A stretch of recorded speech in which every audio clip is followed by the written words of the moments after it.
আসসালামু আলাইকুম। আপনাদেরকে নিয়ে আসছি লালের রাজ্য, লালের রাজ্য, লালের রাজ্য।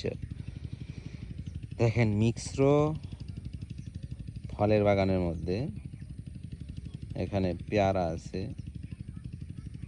সাথে মালটা আছে, কমলা আছে, এর ভিতরে লাল শাক আছে। দেখেন কত বড় এরিয়া নিয়ে কত সুন্দর লাল শাক। এইটাই আসলে প্রকৃত লাল শাক, বুঝতে পারছেন? আমরা যেটা শহরের মধ্যে যেটা কিনে খাই লাল শাক, ওটা কিন্তু তরকারি লাল হয় না, শাকও লাল হয় না।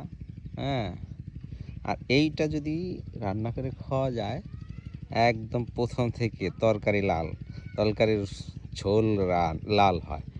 হ্যাঁ, আবার খাবো না, এত সুস্বাদু তরতাজা, এবং পায়খানা পর্যন্ত লাল টকটকা হয়। বুঝতে পারছেন? দেখুন কত সুন্দর।